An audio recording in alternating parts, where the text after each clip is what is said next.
This is Markin Out. Pro Wrestling Talk by Pro Wrestling fans. We marking out, y'all. Follow on Twitter. Pro Wrestling Talk by Pro Wrestling fans. We marking out, y'all. Marking Out. Pro Wrestling Talk by Pro Wrestling fans. We marking out, y'all. Brennan likes fisting. Pro Wrestling Talk by Pro Wrestling fans. We marking out, y'all. We're marking out. Pro Wrestling Talk by Pro Wrestling fans. Welcome to Markin Out, Pro Wrestling Talk by Pro Wrestling fans. This is episode 785. Make sure that you are giving us a 5-star rating to go with that 5-star frog splash wherever you are listening to podcasts, such as on Spotify. Buy a t-shirt, prowrestlingtees.com/markinout. Give us a like on Facebook. Also, follow us on TikTok at markinout and on Twitter at markinout. Also, Instagram, markinout11. You can follow me, Dave the Rave, on all social media platforms at David PTDPT. Follow Chris at CMSweeney85 on Instagram and Chris Sweendog on Twitter. And you can follow Brandon at BTTG161. Brandon, how are you? I am doing awesome as always. How about yourself? Doing fantastic. Ready for my next vacation. That's for sure. Do you call these vacations, though? Oh, yeah. I call them vacations because I do have, like, at least a day or two where I don't have to work. So. Well, outside of the work stuff, I didn't do anything, obviously. But outside of the work stuff for you this week, you went to Disneyland. You did other Californian things. How was all that? Did you watch a movie going down, by the way? No. Nope. I watched a TV show. I watched Severance. I've heard of it, never saw it. Yeah, on Apple TV, because that's been a show that I've been wanting to watch, and I saw it there. Heading into California, I tried to force myself to sleep. Where did you get Apple TV access? They had TVs on the flights. They have Apple TV on there? Yeah, they had it as an option as a TV show to watch. See, I would never be able to do that, though, because you can't possibly catch up on that. So, to me, it's like, let me watch 2 episodes, 3 episodes. Obviously, you're going to California, so it'd be more than 3 episodes or whatever, but... Yeah, I'm totally fine with that. I know. I didn't want to really watch a movie. I wanted to kind of zone out, so I tried listening to music to go to sleep, and then I tossed on... Yeah, then I tossed on Severance, and I finally started to zone out, and I fell asleep. Then I woke up, and then I watched like 2 episodes, about 2 episodes before landing, and then flying back, I watched about like 4 episodes maybe. Something like that. I was going to say, you didn't really watch the show. It sounds like you fell asleep. No. You gotta pay attention and watch the show. I know, you gotta pay attention. It was definitely a good show. It sucks because I only have like 1 episode left, and that's going to be left on pause until I can find. That's what I was just saying. Yeah. So. Now you have to take another trip. Yeah, I know, right? So that's it's all good. It's all good. I didn't really want to watch a movie. So the first day you get to California, where were you? Went to Disney, what is it called? Downtown Disney over there? Yeah, I went down to downtown Disney, went to Napoli, I think it's called, or something like that. An Italian restaurant over there. And that was really good. That was a good way to start. Me and my friends, we went to Napoli, and then the next day we went to Disneyland. Disneyland was a lot of fun. We rope dropped. We actually were the very first people on Indiana Jones, which was very cool.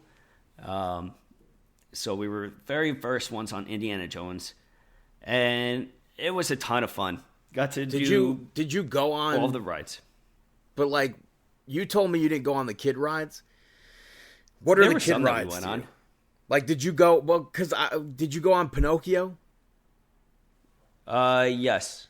So to me, you consider that a kid's ride? I don't consider that a kid's ride. That's a dark ride for me. I don't know. Yeah, kids go on it.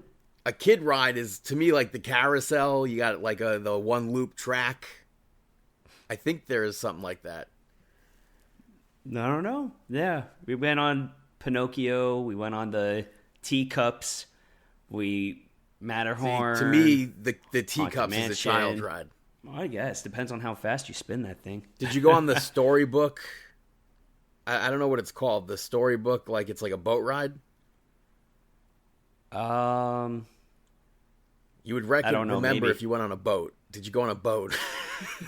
Yeah, we went on. Did you go through a whale's mouth? Yeah. Wait, that was Pinocchio, I think. No, I'm pretty sure there's like a Storybook. Pinocchio ride. has the whale mouth. I don't know. Maybe I'm mixing Pinocchio's up rides was here. the whale mouth. We did Roger Rabbit, which was really cool. They didn't have any merch for Roger Rabbit, which stinks still. But I don't expect that to ever change. This is a Storybook Land canal boats. You're going through a whale's mouth.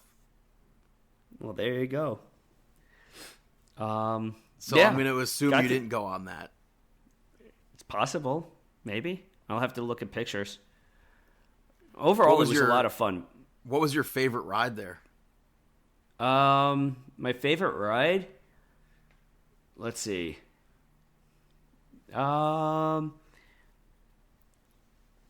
Matterhorn was a lot of fun.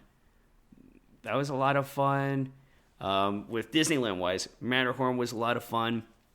And then so was the Tiana's Bayou. That was a lot of fun, too. And you didn't go on that in Disney World? No. Mm-mm. And I sat in the front row for this one. So that was fun. Got soaked. And yeah. Disney California Adventure? Yep. Mission Breakout? Which one is that? Tower of Terror? That's not Tower of Terror anymore? Yeah, that was a lot of fun. They did a great job with that. Let's see. The other one, the best ride there was probably the roller coaster. What was the roller coaster? Is it called the Incredicoaster or is it not? Yeah. The Incredicoaster was the best. Now, the one thing I said you had to do at Disneyland California Adventure. Mm-hmm. Did you go on the Ferris wheel? Yes, I did. Did you have the super swingy bucket? Yep, we got the super swingy bucket on the Ferris wheel. That was really cool. Is it scary? It definitely... No. It definitely makes you a little bit nauseous at times, though. It looks terrifying. It truly does. Yeah. No, it's not too bad. You can kind of anticipate when it's about to move, though.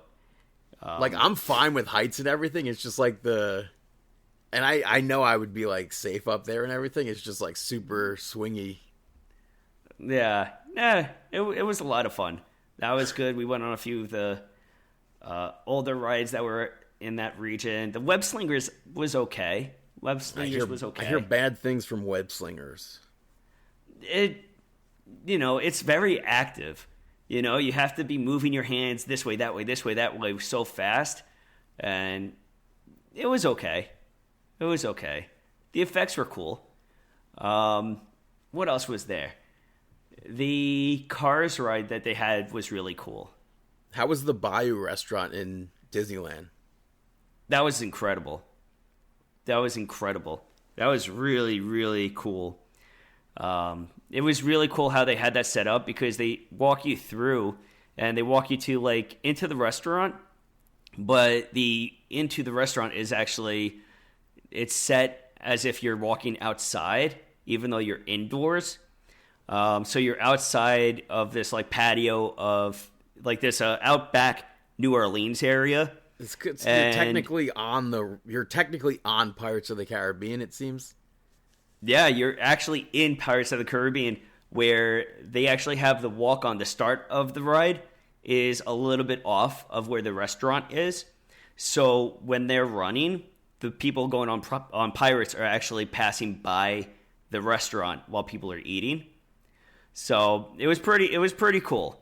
I really hope I could get to Disneyland someday and see that in person. I remember a few years ago when Sea of Thieves added that Pirates of the Caribbean stuff, they had like it looked like you were at the Pirates ride in Disneyland with the bayou and everything. And yeah, that was just so cool. And they had crickets going.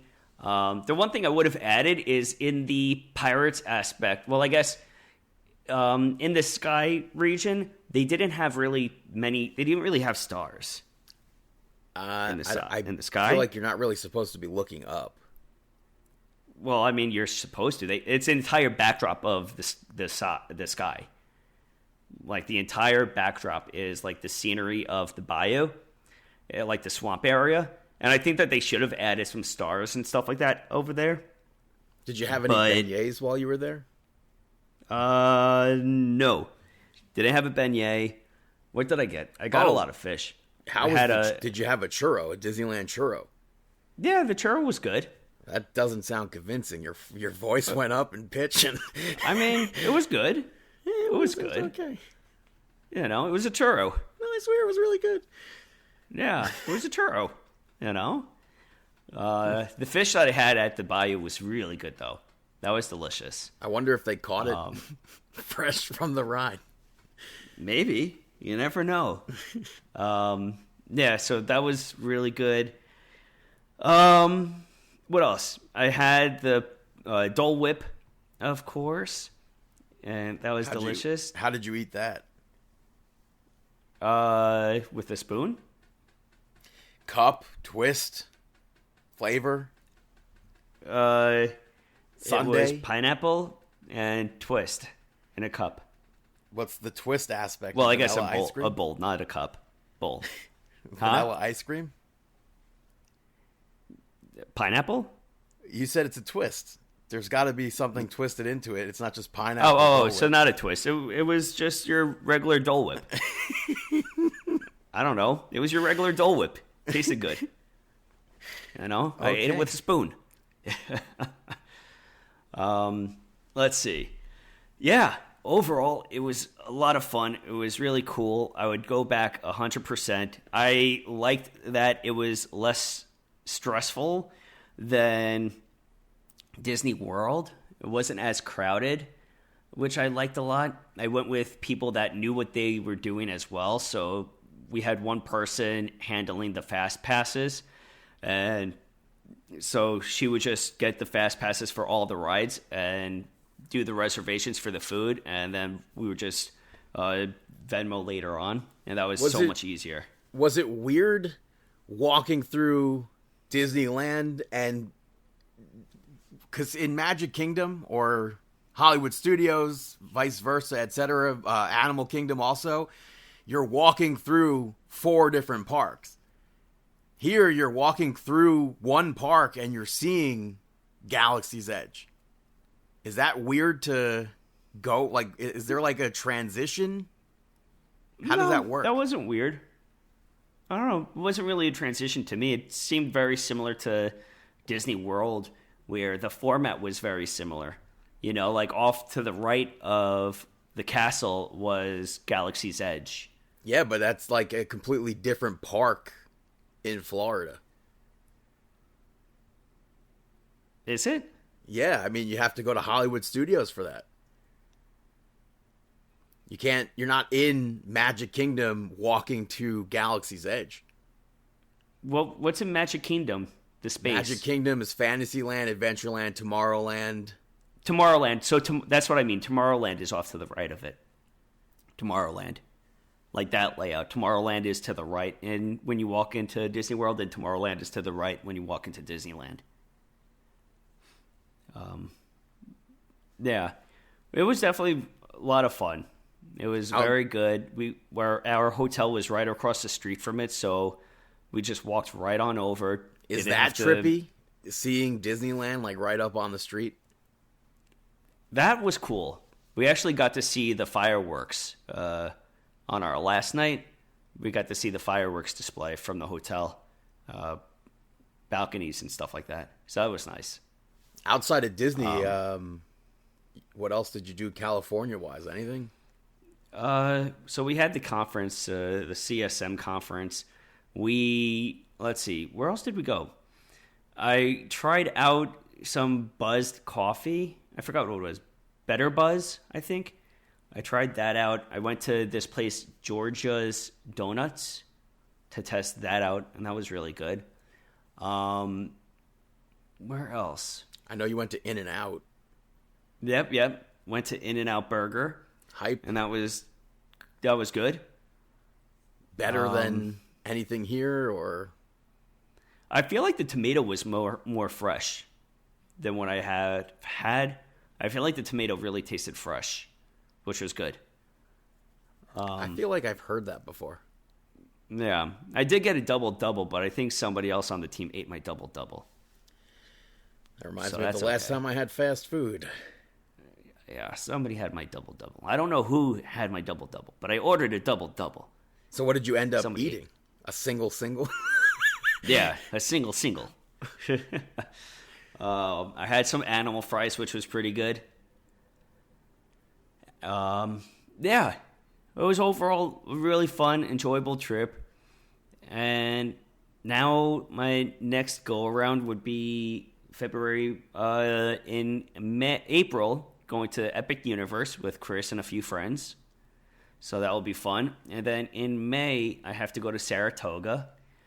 And that's it for now. I believe.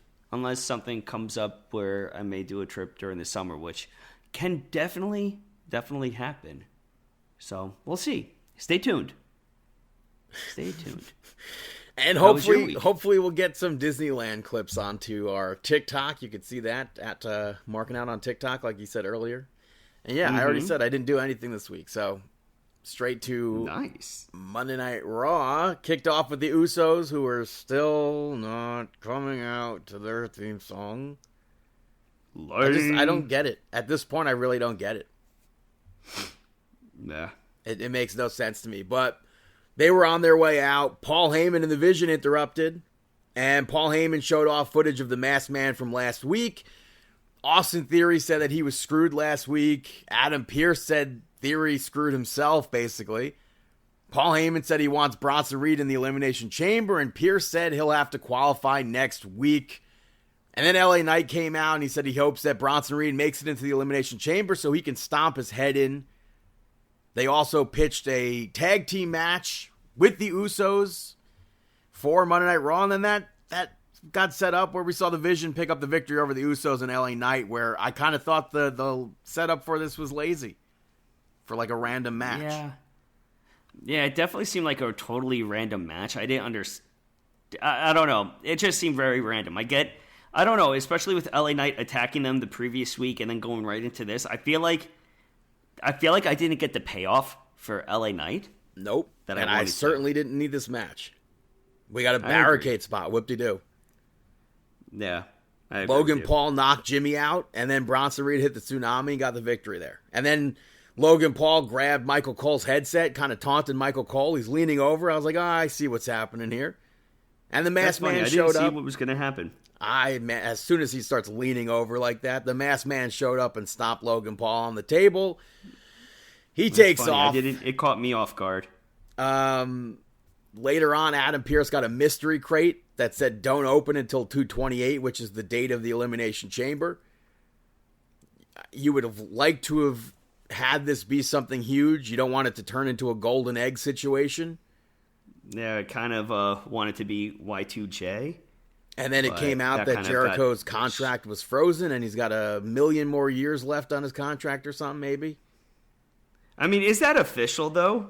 I mean, we don't have anything official. We're not privy to that information. That's the thing. Like, I know it got put out that his contract is frozen, but what happens if, like, his contract actually isn't frozen like that, and that's just a way to get people distracted? I think the next best case scenario is Danhausen, but no offense to Danhausen, don't think that's like a big thing. I don't know if that would get like a reaction. Honestly, have no idea. I think that it's kind of like a limited reaction with it a bit.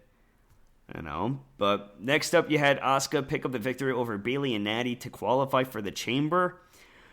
I'm kind of torn on this because I'm not. I feel like Natty should be in this. I'm not torn on this at all. And also, I could have used more roughness from Natty. I liked her raking Asuka's eyes before the sharpshooter. But, like, Natty, she's, like, on the apron. She gets knocked off, I think it was, like, two different times. Bayley and Asuka continue to fight. It should have been Natty in the Elimination Chamber. Asuka's in a tag team feud. Bayley's in a tag team feud. Almost everybody in that chamber, maybe they're going to fill it up with all tag team people. Almost everybody in that Elimination Chamber are feuding over the tag team championships. I don't know what comes for SmackDown, but the only person not feuding for that is Tiffany Stratton. So maybe they're stacking it with the tag team thing. That's going to advance a tag team match to WrestleMania, while Tiffany Stratton wins the Elimination Chamber and goes on to face Jade Cargill. Maybe. You had Maxine Dupree attack Natty afterwards. I liked that aspect of the segment. I think that was my favorite part of the whole segment. Yeah, I agree with you. I think, I don't know, but I feel like Asuka defeated Natty. I don't remember. I think Natty, it was Bayley because Natty was knocked off the apron. Oh, she was. Okay. So at least Natty didn't eat the pin or whatever. Bayley ate the pin and everyone's like, oh, she needs to go to AEW. They're mistreating Pamela. She needs AEW. Meanwhile, you have talent, multiple women on their roster begging Tony Khan, put me in, coach. Let's hire Bayley so she could do what? Realistically, what is she going to do in AEW? Also sit? Or have even more women sit and not do anything? Yeah. Just because you're losing doesn't mean you're a jobber. Just because you're losing doesn't mean, oh, the company hates you. It's ridiculous. Yeah, it is a bit crazy. Later on, though, we saw Asuka taunt Rhea Ripley and Io Sky. She walks off angrily. And Io, I guess maybe you would say she kind of tried to console Kairi. And then, of course, Asuka yelled at Kairi. So maybe we're going to see some sort of shift there where Kairi will break away from Asuka. I don't know. I think that we are going to get that breakaway going, but I don't know when it's going to happen. It could happen to set up a match at WrestleMania. I would see the Kabuki Warriors in a tag team match first rather than a singles match. Okay. Hey, I think that they're great. They're great together, so I would extend it to SummerSlam. We had Liv Morgan sit-down interview with Michael Cole. Dominic sat in on it, and Michael Cole asked who Liv Morgan will pick for WrestleMania. She didn't have an answer. And then Stephanie Vaquer barged in, spoke a lot to Liv Morgan. Dominic was trying to translate it. It was very difficult to understand any of it because A, Stephanie Vaquer was speaking Spanish, and B, Dominic's like whispering the translation, so I couldn't understand the segment. But you can understand the emotion of the segment, and Liv Morgan was like absolutely shook while Stephanie Vaquer was talking to her, to the point where I'm almost certain she started crying after Vaquer was done. Yeah, I think that she was in tears, and I think it got put out that she had to leave because she was so distraught. That was brilliant. I don't need to understand a single word that's being said there. I understand what Liv Morgan is saying via her face. After that, we saw CM Punk. CM Punk said that Finn Balor earned a title shot in Belfast, and now he's earned a beating. And he brought up how there was a match with AJ Styles that is his last match with AJ Styles, and there's no outcome from it. And Finn Balor took that from him. We saw Finn Balor show up with Dominic Mysterio. JD McDonough made his return. He's been out for 3 months. And they surrounded the ring. They got up on the ring apron, and Finn Balor's like, relax. We're not here to fight. And he ran down basically step by step what you need in order to be called the best in the world. And they were all things that he's done. And he said that he'll make the main event of WrestleMania better when he beats CM Punk at the Elimination Chamber. He becomes champion, goes to WrestleMania. So now, CM Punk in this segment gives him the opportunity to I guess, jump him from behind even. Mm-hmm. And he alluded to Finn Balor needing JD McDonough and Dominic Mysterio to be best in the world. He doesn't. It's true. And I gotta say, I'm not a fan of this because, well, I should say this or something else, because to me, this was replicated later on in the night with AJ Lee. In my opinion, with Becky Lynch. Oh, yeah, it was very similar with the entire hit me, you can't hit me, and like instigated somebody to hit them and attack them. And but again, so I wasn't but again, though, there is the aspect of them being married. Yeah, but even I didn't like that. I would have preferred if they didn't have that, but if it was like, let's say it was CM Punk and somebody else like Natty or something like that, it's like, why are you doing the exact same thing? But you know CM Punk and AJ Lee are both like, screw you, like I'm going to do whatever I want. To me, unoriginal. Well, yeah.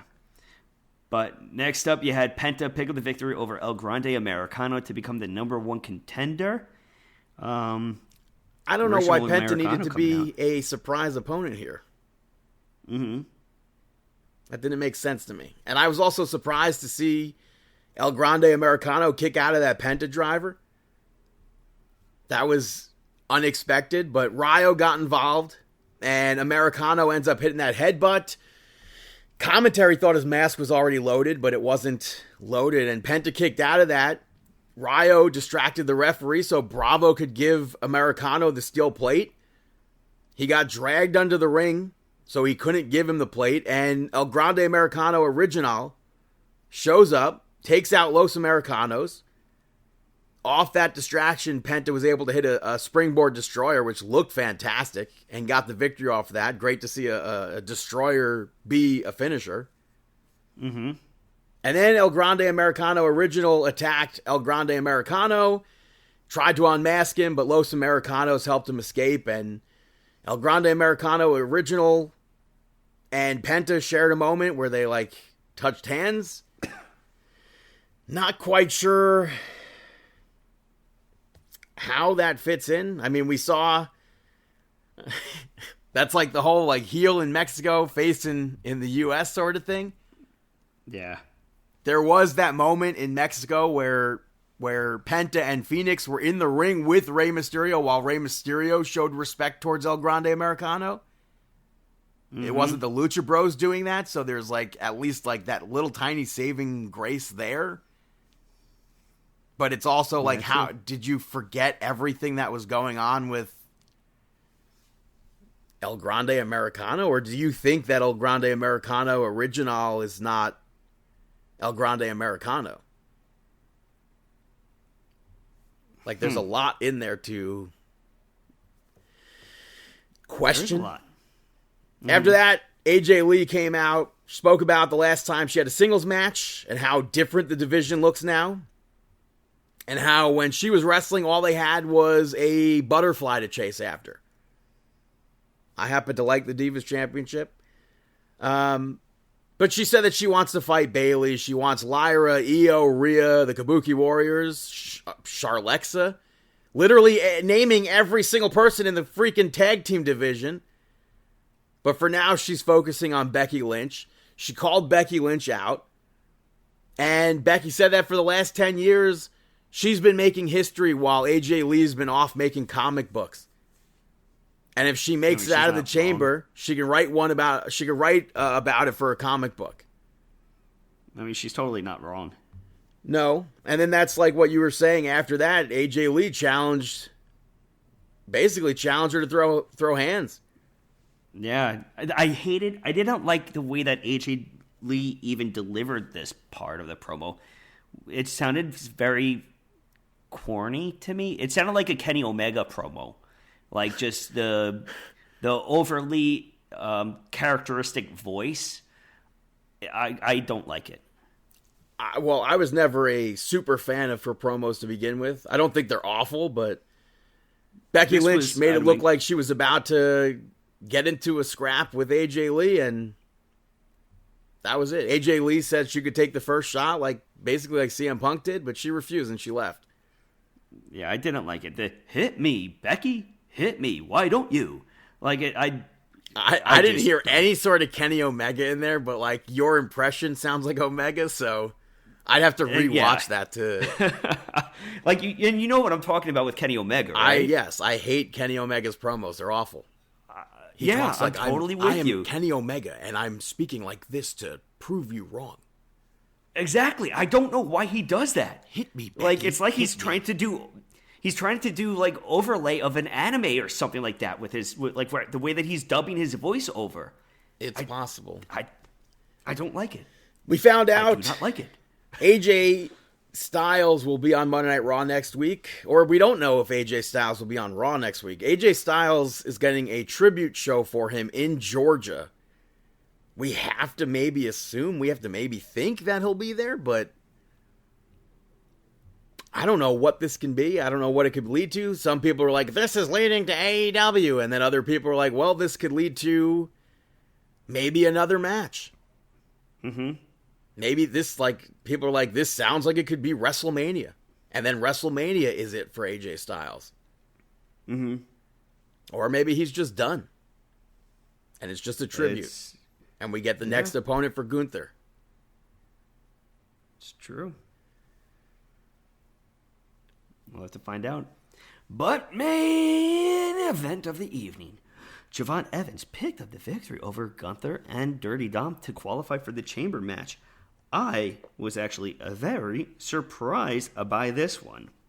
I kind of wasn't. I prefer Javon Evans in a Chamber match, but I'm surprised about Gunther. If Gunther won, he'd have to win. True. So, which I guess in turn is it's a kind of a good thing that he didn't win the Royal Rumble. I don't know. Mm-hmm. But I thought this was a fun match. I like Gunther kept trying to lock Dom and Javon in the sleepers. Dom broke a sleeper up with a frog splash to the back of Gunther. I like that. Earlier during a commercial, Dom ended up taking the ring bell hammer and he put it on the steps. So I was waiting for that to come into play. Finally, about to come into play, Gunther locked Dom in a sleeper. Javon broke it up with the sleeper. Gunther was the one that grabbed the hammer. And instead of being able to use it, Dragon Lee showed up, clocked Gunther with the bell. Dom hit a 619 on Javon, but he missed the frog splash, and then he got rocked with an OG cutter, and Javon moves on to the Elimination Chamber, and I think Javon will be awesome to... If Javon actually makes it into that match, I saw people saying, oh, Gunther's probably going to take him out, or Brock Lesnar will take out Javon Evans. If that's the case, that's going to really suck. That's going to really suck. On the other hand, I can't see, if somebody takes out Javon Evans, I can't see Adam Cole, Adam Cole? I can't see, what? Adam Cole. Oh, yeah, not Adam Cole. Pierce. I can't see, the GMs being like, okay, you took out, I could actually see them. We've seen it before. That's all I have to say. We've seen it before. We've seen it before, but I feel like they'd be like, no, you can't beat up somebody and just get your way. We've seen it with Brock before. That's how he won Money in the Bank, I believe. Or he just showed up or something. I forget how that happened, but... That's true. So...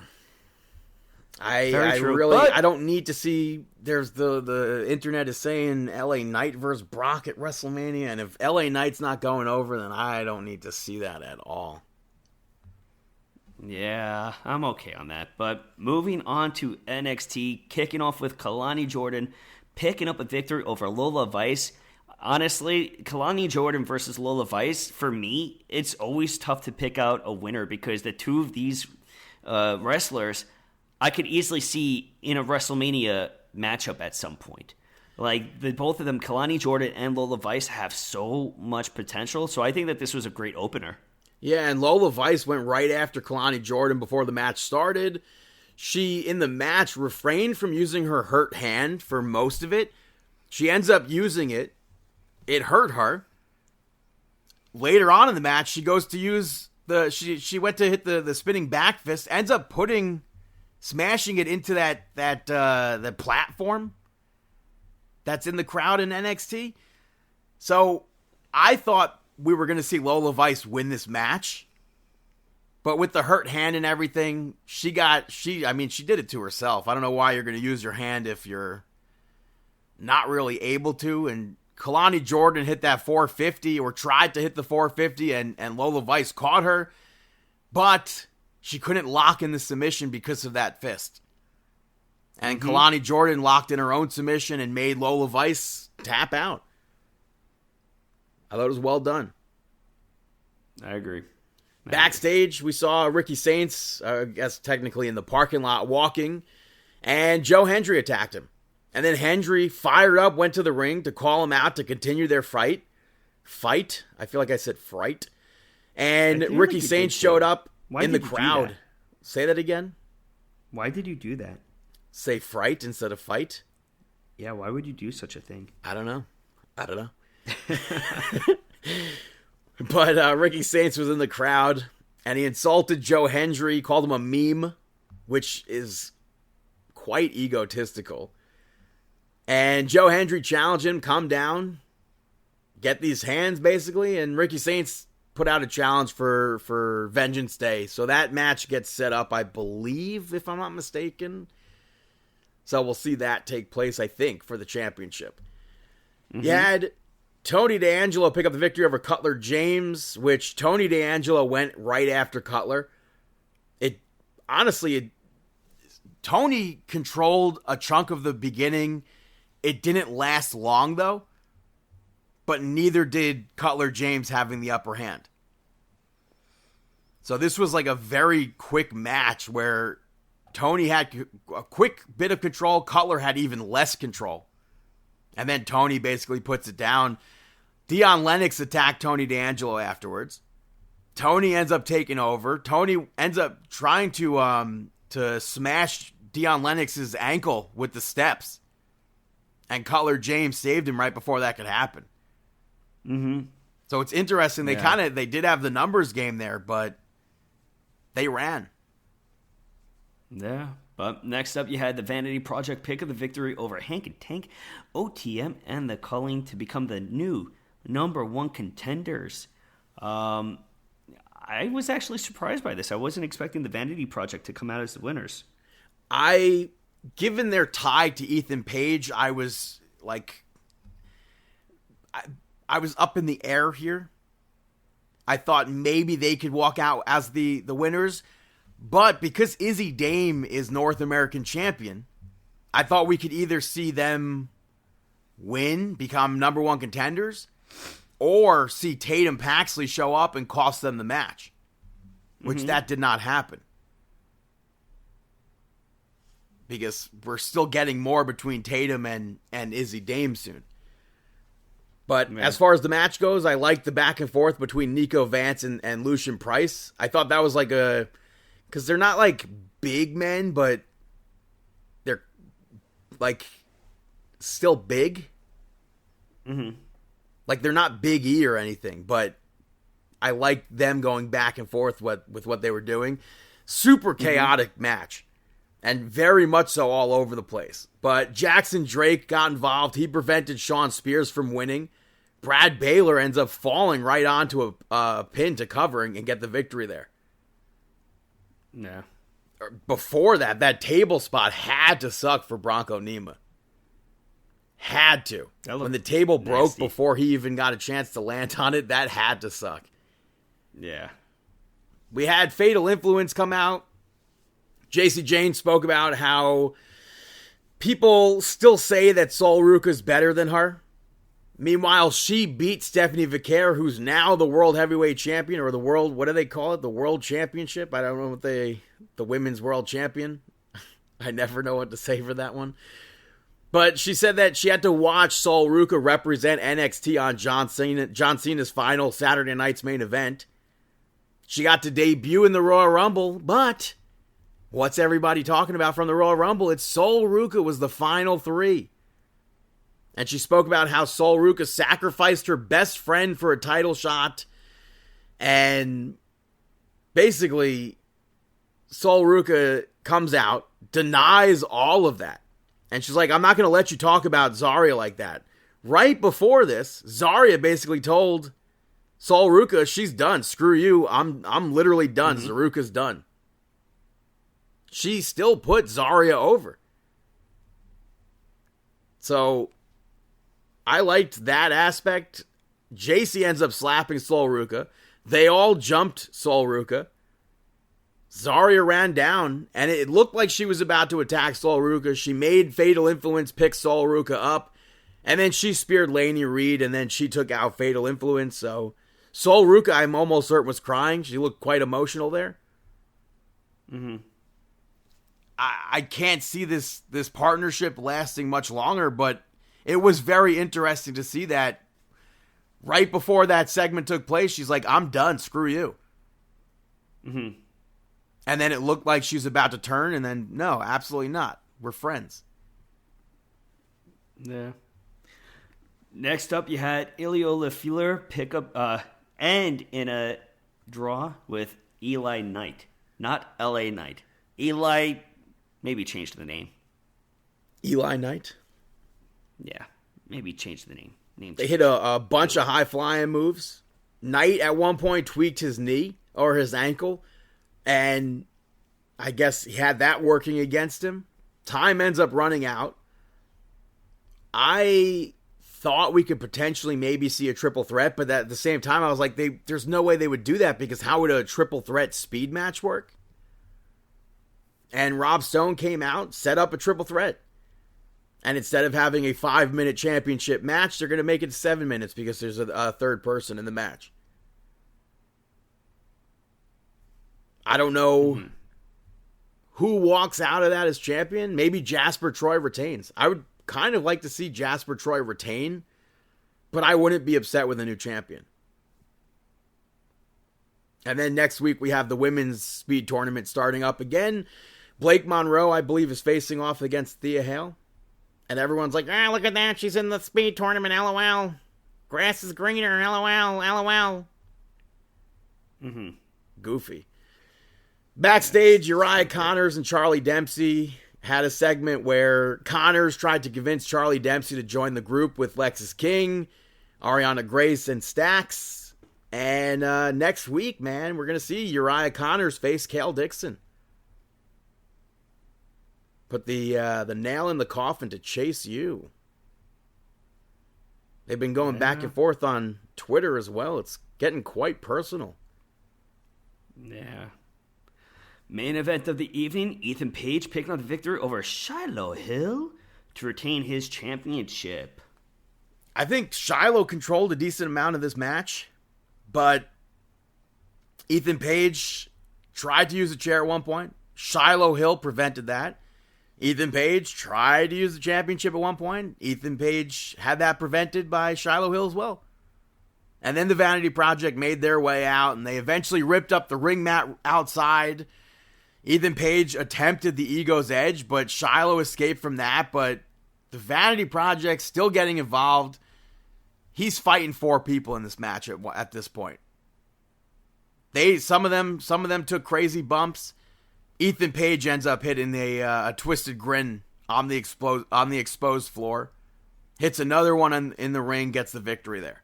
And then the Vanity Project jumped Shiloh after the match. And Miles Bourne showed up. He beat all of them.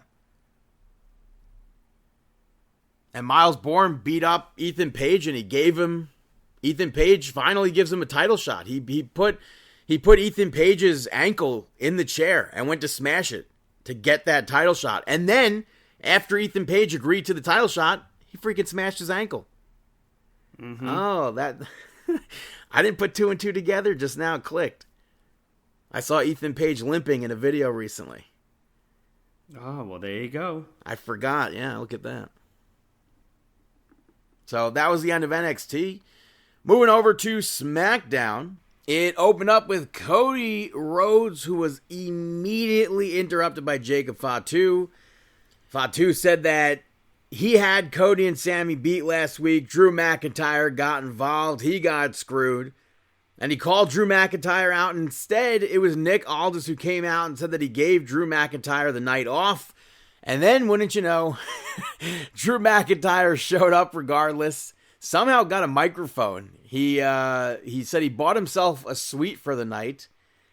Had a microphone, but I popped at that. And then Fatu eventually tried to go up to the suite, and he took out security, and then Nick Aldis stopped him.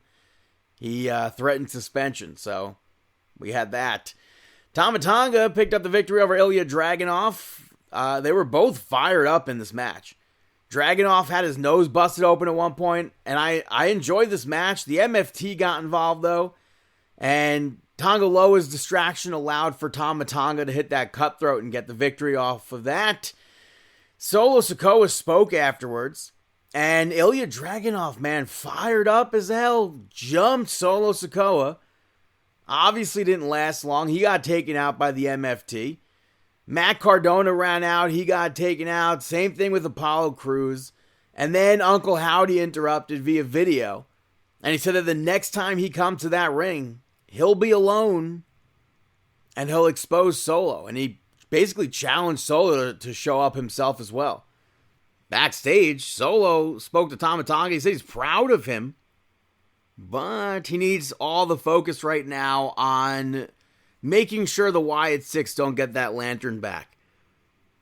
And he's telling him to put the U.S. Championship on the back burner. Nakamura showed up after that to basically be like, bro, come on.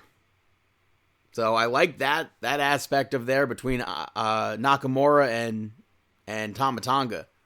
Jade Cargill cut a promo and she said that she defends the title when she wants. Jordan Grace tried, she failed.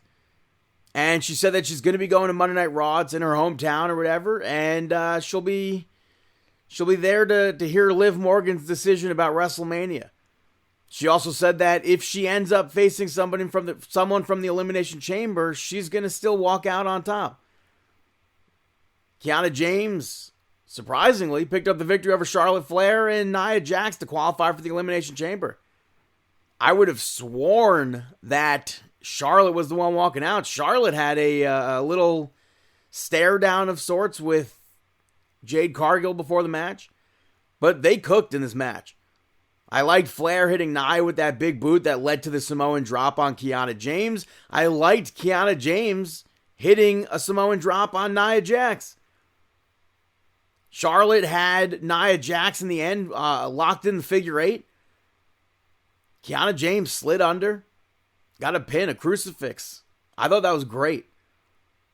Backstage, B-Fab and Mia Yim returned later on and confronted Jade Cargill. Yet Oba Femi picked up the victory over Kit Wilson. The match, the bell rang. Kit Wilson's just standing there reading poetry. And Oba told him to read another one. He's like, oh, well, I only had one prepared. And he's like, read another one. So it turned out to be another poem about Oba Femi, but in a negative way. So Oba dragged him into the ring, took him out. It didn't last long after that. And then backstage later on, The Miz put Oba Femi over, offered to put him under or take him under his wing. And Oba Femi took it as, let's get a match going next week. I thought that was funny. It was when Miz realized, he was like, wait a minute, why do you have to talk to Nick Aldis? I thought that was funny. We saw Tiffany Stratton pick up the victory over Alba Fire. Fire controlled a lot of this match, which I think was surprising. But Chelsea got out of her wheelchair to distract Tiffany Stratton at one point. In the end, Tiffany Stratton reversed the Swanton. Alba Fire reversed that handspring elbow. And then Tiffany Stratton was eventually able to hit that prettiest moonsault ever to get the victory. After that, we saw Trick Williams pick up the victory over Damian Priest and Carmelo Hayes to qualify for the Elimination Chamber. I enjoyed this match, but I thought that the women's match was better. The crowd was very behind Trick Williams here. And I liked early on in the match, Carmelo Hayes did that springboard DDT to both Damian Priest and Trick Williams at the same time. I thought that was cool. The Razor's Edge into the eventual nothing but net spot. I think it seemed obvious once they did what they did. it was cool, but I think it could have been smoother. I liked the 2 trick shots in the end to get Trick Williams the victory there. Rhea Ripley defeated Julia via disqualification. Very aggressive match, and I would have liked for this match to have been longer with an actual outcome. But Rhea Ripley, at the end of the match, went for a Riptide. Nia Jax showed up and distracted her. Lash Legend showed up as well and attacked Rhea Ripley. Io made the save. I mean, part of me assumes we'll maybe see Charlexa involved next week in the title match. Maybe we get some sort of push towards WrestleMania. I don't know. We know Alexa Bliss is in the chamber. We know Rhea Ripley's in the chamber. Will that next week? I can't see Lash Legend and Nia Jax walking out as champions. I don't know, man. Like I said, I feel like this whole chamber is just the tag team division plus Tiffany Stratton. So we'll see. In the main event, we saw Aleister Black pick up the victory over Randy Orton. Stemmed from an earlier segment backstage where Aleister Black tried to get into Randy Orton's head, and I don't want to say tried at this point because, well, there were outside entities that took place. So I liked this match. I liked when Randy Orton turned around for that RKO early on, and Aleister Black just sat down at the same exact time. But this was a solid main event. Randy Orton, at the end of the match, hit that draping DDT off the commentary table. He got Aleister Black back into the ring, and then Drew McIntyre showed up, hit Randy Orton with the WWE Championship. Cody ran down to chase Drew McIntyre off, and then once Randy Orton was up, turned right around into a black mass, and Aleister Black got the victory. Very surprising, but I'm very happy with that. Aleister Black's had quite a few main event matches. I'd like to see him become WWE Champion. But Cody Rhodes checked on Randy Orton afterwards. There were some words earlier between Cody and Sami Zayn. Kind of low words from Cody. Not 100% incorrect, but that segment almost made me feel like Sami Zayn needed Karrion Kross. But it should be very interesting to see how this Elimination Chamber goes and who walks out, who goes to WrestleMania there. But that is SmackDown. I'm going to take a quick little break right now, and I'll be right back here on Markin Out. Hey, you guys, it's Rob Paulson here. Are you a wrestling fan? I am. That's why I listen to Markin Out, because it's a badass show. Just like me. Well, I'm not really badass. I'm about 150 pounds and soaking wet. But still, in my mind, I'm badass. Enjoy the show. Welcome back, ladies and gentlemen, to Markin Out, episode 785. Moving over to Lucha Libre, AAA, it kicked off with La Parka picking up the victory over Jack Cartwheel. This was it was a pretty quick match, but like I said the other week, Cartwheel is great. I think he should be on NXT. La Parka, I feel like, needed this win to build him up for the Rey de Reyes. They showed footage of Mini Vikingo in the hospital after what Omos did to him. And he said that he took Vikingo's name to honor him, and he can't believe that he would do this to him. And then he got flowers from Vikingo that said, "See you soon." Very intriguing. Santos Escobar had a video, and he spoke about El Hijo de Dr. Wagner Jr. He spoke about the Rey de Reyes. Maybe we'll see him win. Who knows? Los Toxicas picked up the victory over Fabi Apache, Delicious, and Jesse Jackson. Delicious, I think, was a standout in this match for her unique moves. Nobody in WWE, I feel like, moves like her. So it was refreshing to see. Jackson was a standout for how fired up she was. And I think the outcome was obvious, given that I've never seen two of the three of them before. And that Los Toxicos would pick up that victory. They aired a vignette for El Grande Americano Original. Corey Graves made sure to point out that the producers found there to be AI involved. And then the IWC complained. They had an absolute meltdown. Like, they're using it as gimmick here. I don't understand. Like, it's literally El Grande Americano Original in Mexico is trying to pull one over on the Mexican people. That's why it works. That's exactly why using the AI is art. And people don't get that. I'd also say that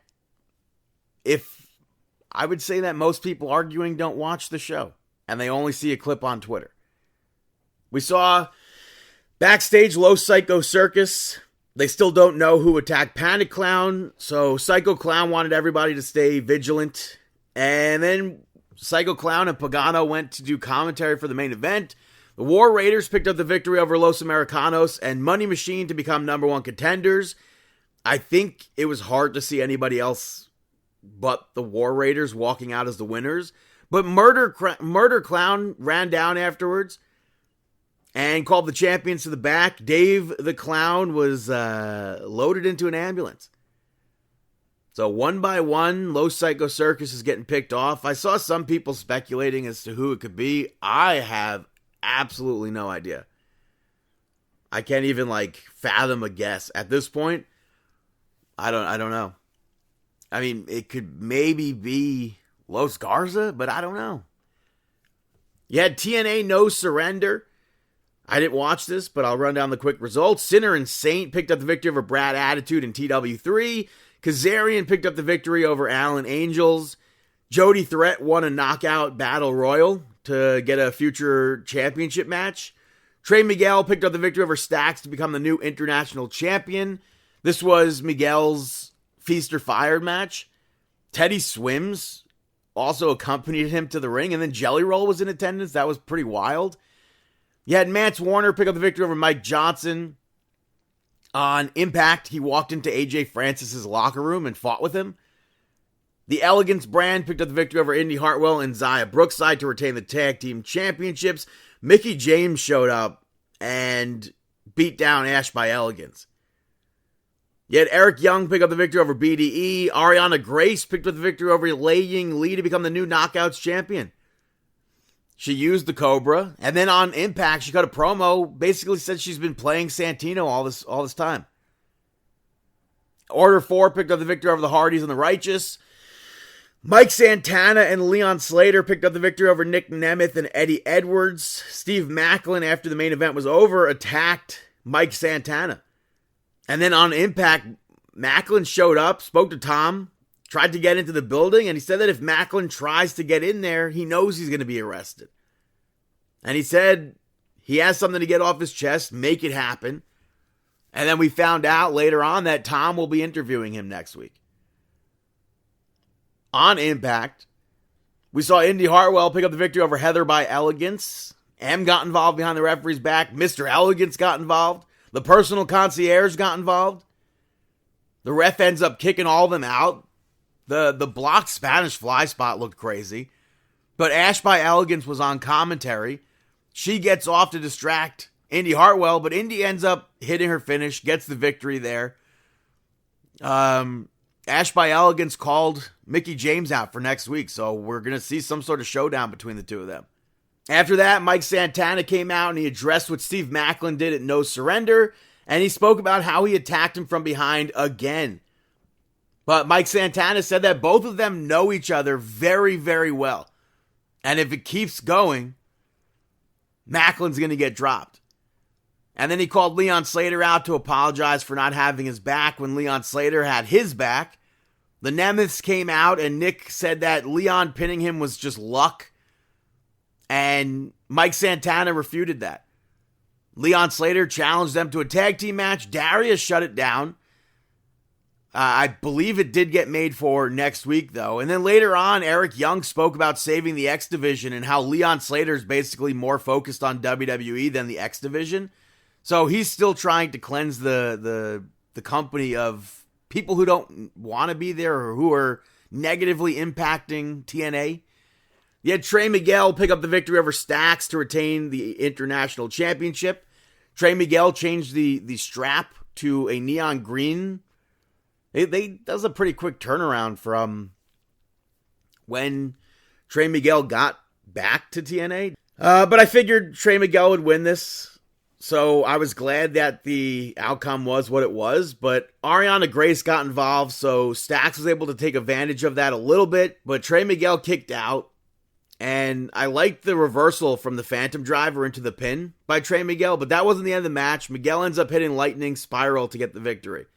Jody Threat picked up the victory over Tessa Blanchard via DQ. I thought this match was good, but Victoria Crawford and Mila Moore got involved to attack Jody. And then Blanchard kept going.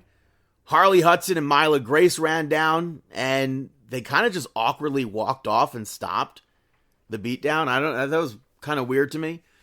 After that, Sinner and Saint picked up the victory over BDE and Rich Swann. I thought BDE and Rich Swann were going to win this match, so it was kind of surprising. Sinner and Saint, they made their return after I think it was like 3 weeks or so due to the visa issues at the No Surrender event. And I would have liked for this match to have been longer. I think Sinner and Saint is a very fun team to watch. After that, Elena Black came out and she spoke about how Mara Sade basically stole her moment. And she said that she should have been the one to walk out with the Knockouts title match. But she's still coming for that title. And she called Mara Sade out, and she was basically saying that she was handed an opportunity to be there. Meanwhile, she's worked her ass off to get there. She's earned her opportunity to be there. And Mara Sade basically told her to prove that she's a fraud if that's how she truly thinks. And she laid out a challenge. Main event saw Elijah pick up the victory over Mustafa Ali in a guitar case casket match. Quite possibly one of the weirdest stipulations on a match. I thought this was awesome. This match was wild. That backdrop to Mustafa Ali off the stage onto those bridging chairs, that was crazy. Order 4 got involved. So Elijah was having to fight off like 4 people.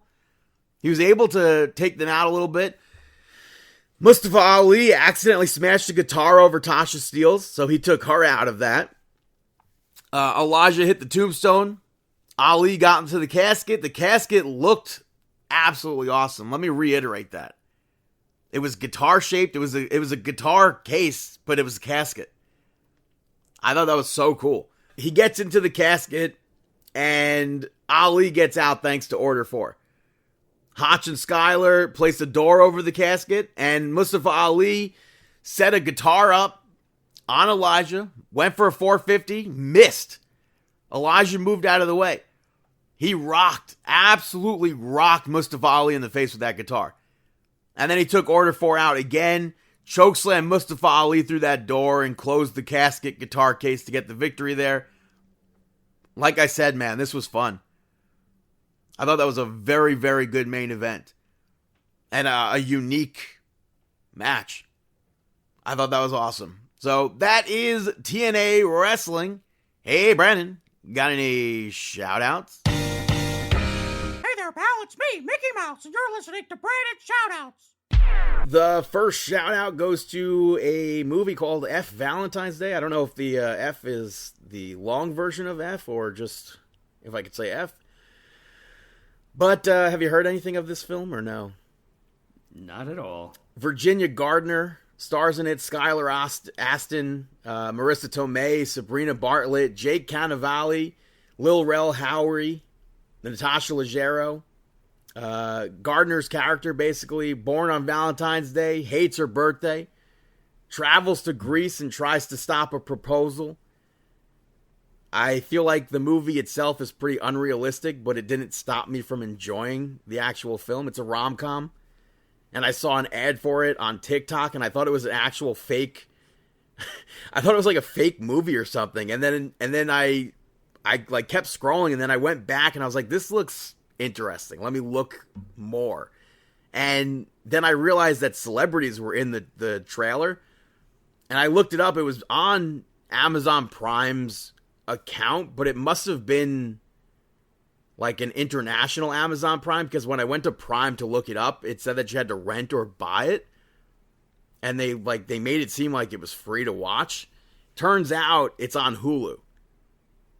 So I actually watched it on Hulu. Worldwide must be on Amazon Prime, and I enjoyed this film. I thought Cannavale's character, I'm like, this guy looks and sounds pretty familiar, and I didn't realize that it was Bobby Cannavale's son until I looked up the cast. So, like I said, it's quite the unrealistic film, but most rom-coms seem to be like that, so if you enjoyed that, if you like a rom-com, I'd recommend it.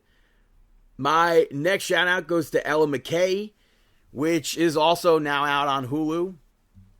It was written, directed, and produced by James L. Brooks, so you see some of the cast members are like cast that you've like seen in other projects. It stars Emma Mackey, Jamie Lee Curtis, Jack Lowden, Kumail Nanjiani, Ayo Edebari's in it, Julie Kavner. Obviously, that's a big Simpson voice there. Woody Harrelson's in it, Albert Brooks, Becky Ann Baker, so many more cast members in it. But Ella, the character, is 30-something years old.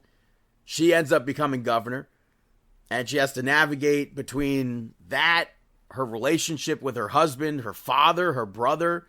There's ups, there's downs. It didn't get good reviews, but I enjoyed this film, and I think it had enough comedy and emotion for, like, to make me enjoy a movie.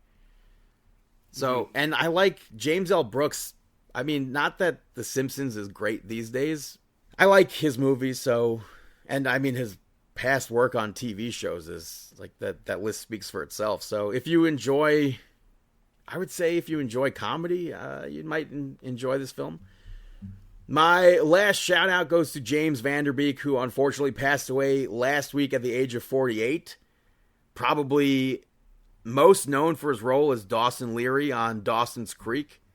I didn't watch that. He was also the lead character in Varsity Blues, but he played himself in a few roles, like Don't Trust the Bee in Apartment 23, as well as Jay and Silent Bob. But I feel like Don't Trust the Bee in Apartment 23 deserves so many more seasons. I thought it was such a fantastic show, and he wasn't afraid to poke fun of himself and stuff like that. Yeah, there was a lot of clips of him doing like the Don't Trust, or the where they were doing like the Thanks James Van Der Beek, where with the relationships and everything like that, where James Van Der Beek with Dawson kind of set the standard so high, and he went around kind of like being a total jerk to women to make it up to people out there. That was really funny. He also portrayed Dawson in Scary Movie, which I think is still one of the most hilarious cameos, where Bobby and Cindy I don't were. Remember. Oh, they were making out on through the window. Yeah, they were making out in her room, and he climbs up a ladder into the window. He goes, "Oh, wrong set." I feel like that was like even probably one of the first scenes of the movie. It was like It might have been pretty early on in the film. Yeah, it may have been very early in that movie, but yeah, that was definitely one to pop for. But it's unfortunate. I can't say anything but go watch his movies, his TV shows, and pay tribute to James Van Der Beek. Yeah, very sad. Our condolences. But those are my shout outs. Now it's time for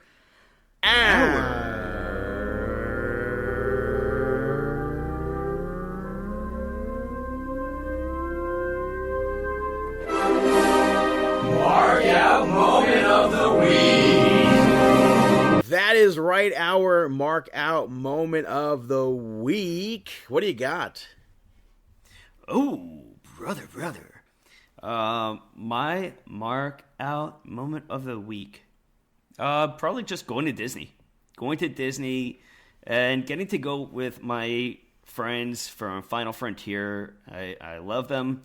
And spending time with all of them, I marked out the entire time. So, going with that. Well, Toy Fair was last week. Did you see anything from Toy Fair? Maybe. Wrestling-wise, I don't care. There wasn't much there. Although we did get new AEW stuff shown off, which was kind of surprising because I thought that company was dead in the water as far as AEW toys go. Mm-hmm. My fingers are still crossed and holding out hope for that Chris Jericho and Matt Cardona said, but it doesn't. I don't know if it seems likely that we'll not get it now. I don't know. But Toy Fair, a company called Sneak Attack Toys, showed off a Denver the Last Dinosaur action figure, as well as sneakers. You remember Denver the Last Dinosaur? No. Wow. That's pretty surprising. That I would have from? been all over that figure if it was released when I was a kid. I was obsessed with that. I guess it's a TV show. I'm surprised you don't know Denver. It was like, I grew up watching like the tapes of it, not because it was already off air, I guess. Yeah, I don't know who that is. Yeah, I thought it was great, such an awesome cartoon. So, and I believe all the episodes might be on YouTube. So if you don't know Denver the Last Dinosaur, the theme song is one of the best theme songs I've ever heard. So I would highly recommend it. WWE 2K26 wise, they announced this week that Adam Pearce and Nick Aldis will finally be playable. It's been years. There's a user, I always talk about him when I talk about the video game. What's the status? He's been making them playable. And I guess 2K has finally decided that this is the year that they'll be the ones making them playable. Even crazier is that Adam Pearce has his Ring of Honor theme song. Nick Aldis has his NWA theme song, which is crazy. Both of them being playable leads me to assume that Ava will also be playable. And I hope that other managers will also be playable, because Captain Lou Albano, Captain Lou was a wrestler, and What's the Status also made him playable. So I really hope that I don't have to sit there and transfer movesets like I did from previous games. The big thing, are we going to get AFI for CM Punk? Yes, they announced that CM Punk, the retro Ring of Honor style CM Punk, will have the AFI theme song. That's insane. Everybody's marking out over it. I don't really care about that. I think it's awesome that we get the Ring of Honor CM Punk. But what sucks is that they showed off My Rise, which is the story mode. We now know that CM Punk is part of My Rise. It's a reward. So that CM Punk is most likely not in the showcase, which means we have even less likely of a chance that Steve Corino made the cut. Which means, why the hell did you ask Steve Corino that question on like day 2 of promotion for this game? It makes no sense. They have a 1994. They're finally, for years, the ECW arena has been locked in that game. Just in the files, locked. Can't use it. I think last year, one of the creators found it or whatever and made it playable finally. This year, it's actually in the game. A 1994 ECW arena is in the game. It's also part of My Rise. It's not the ECW arena, but it's the bone structure. Like, you could literally look at it and be like, oh, well, this is clearly the ECW arena here. So we're finally going to have the ECW arena. As far as the showcase goes, I have to assume it'll be someone like Terry Funk, Cactus Jack, or who else from 94? I don't know, maybe Sandman or something. Somebody that's already like in the game would be facing CM Punk in that scenario. I would say if it's anybody, it's most likely Terry Funk. Could it be Eddie Guerrero? No, Eddie Guerrero's in a different showcase match. And I don't know. See, this is what gets me, because sometimes a lot of people were like, we need to see Maurice. And then they show off a clip of the trailer. And it's the same old ass Maurice, and people are like, what are you doing? It's been years. And obviously Maurice isn't a priority to update or anything, but so many people are being like, what the hell, man? And then they came out and they were like, well, we were hoping this would be a surprise, but she has an alternate attire. And they showed off the alternate attire, and people are like, what the hell, man? Why is her hair wrong? Because it's a retro Maurice. Everybody thought we were getting like a 2022 sort of style Maurice. The hair is wrong. I will say it's 100% incorrect, but it's still pretty cool that they gave us that alternate attire. Last year when we had the Dudley Boys in the showcase, it's just the same Dudley Boys that we've had with the incorrect tattoos for Bubba and everything, because it's not based on a current Bubba Ray. It's based on 1999 or 2000 when he didn't have those tattoos. But it would have been nice to have an alternate attire for the Dudley Boys. Now, with the fact that we have 2 Maurices, I'm hoping that'll lead to, if you're in Showcase, we'll have multiple attires. I don't know. It'll be cool. Maybe we'll see Chainsaw Charlie make his return. I don't know. It would be dope. We also saw in one of the very first trailers, I think they showed off the 1998 Kane that comes with the Monday Night War edition, I believe.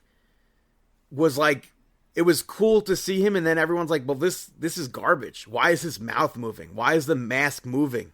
It's not a mouth, it's a mask. Why does the hair look like this? Why does this look like that? They showed an updated version of it on Monday Night Raw. Dominic Mysterio's backstage. They're showing it. I'm like, back up, brother. What are you doing? Let's see this. They updated Kane. He looks much better. There's still, obviously, I think his hair could be a bit longer and I think darker, but it looks phenomenal. So I'm glad that they listened for that. We also saw during Dominic's entrance, we saw that the AAA Mega Championship's in the game. That was the first real sign of AAA being in the game. During that initial tease, there was a picture of Mr. Iguana. We've not seen anything with AAA yet. Hopefully by the time this airs, something changed. And then also they were showing the Creation Suite. They showed off the one of the screens. They showed off for the women, the masks. Lady Flammer's mask is an option. Nothing says DLC next to it. Nothing says any sort of markings next to it, like the island or anything. I don't know if that means maybe her mask is in the game and she's not, or maybe she's also in the game. I don't know. I can only hope. And I would much rather prefer seeing the AAA wrestlers be in the game and not be sort of DLC. I feel like it's been long enough. Mm-hmm. So my fingers are crossed for that. Outside of that, I feel like we have to talk about it. Most people, when this dust settles and years from now goes on, they're not going to talk about this in the same way that I'm about to talk about it. The highest sold piece of wrestling memorabilia sold this week. For $16 million, 492,000. I said that number incorrectly. But for $16,492,000. Is that correct? Am I saying that number right? It's possible. Logan Paul's Pikachu Illustrator card that he wore at WrestleMania 38. The one that we saw at Fanatics Fest. The one that you go to our TikTok, at Markin Out. You could see a video of that card. I don't think anything will ever come close to this as far as wrestling memorabilia. I don't think anything could. What's breaking $1 million for wrestling memorabilia even? Nothing. I mean, and the reason why this is wrestling memorabilia is because he wore it out. Yeah, I mean, I'm 100% including that. He wore it at WrestleMania. Yeah, so technically it's WrestleMania worn attire. Also, I don't think it's I don't know how it got done, but I don't think it's a real PSA 10. Mm-hmm. There's way too much damage to that card for me to be like, how could this possibly be a 10? Mm-hmm. There are scratches, the edges are kind of iffy, but I'm taking this as a win for wrestling fans. Like I said, years from now, I don't think anyone's going to mention the fact that it was worn at WrestleMania 38. Yeah, I don't think that really this is a win for wrestling fans, but I get your point. But again, how do you have $16 million to spend on a Pikachu card? That's wild. That's truly watching this auction. Isn't his dad a politician? Who? The guy that won the bid. I think his dad's a politician. I'm not sure.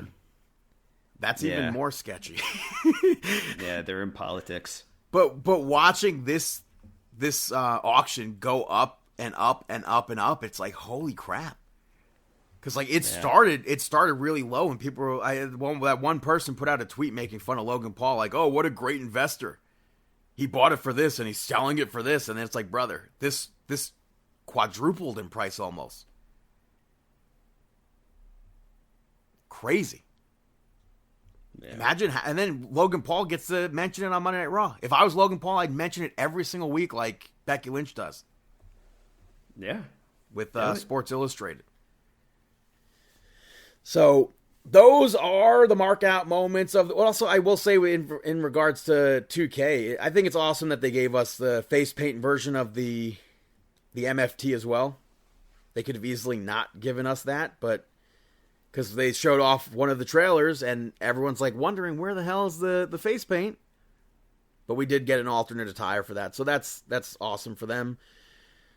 I would like to have seen so much more. It seems like My Rise is going to be a grind of unlocking the same exact things that we unlocked last year. Like the 2025 Alundra Blaze and DDP. And the Scott Steiner 2003, which is probably still going to be the Scott Steiner 98. That's not 2003, but it has the 2003 theme song. Mm-hmm. But we get a burnt Bray Wyatt, or Fiend, I should say, which I think is awesome. That's a version that people have been wanting in the game. We're getting a polka dot Dusty in that, so I think that's also awesome. I think it's awesome when we get something new. Not something that we've grinded already for. So that's ultimately the mark out moments of the week, and that is Marking Out episode 785. Thank you so much for tuning in. You can follow us on Twitter at Markin Out, at BTTG161 on all platforms, at Chris Sweendog, CMSweeney85, David PTTPT, Facebook.com/Markin Out, YouTube and Instagram are Markin Out 11, ProWrestlingTees.com/Markin Out, at Markin Out on TikTok. You can rate, review, subscribe on Apple Podcasts, Amazon Podcasts, Spotify Podcasts, iHeartRadio, YouTube, MarkinOut.com, and we wish you the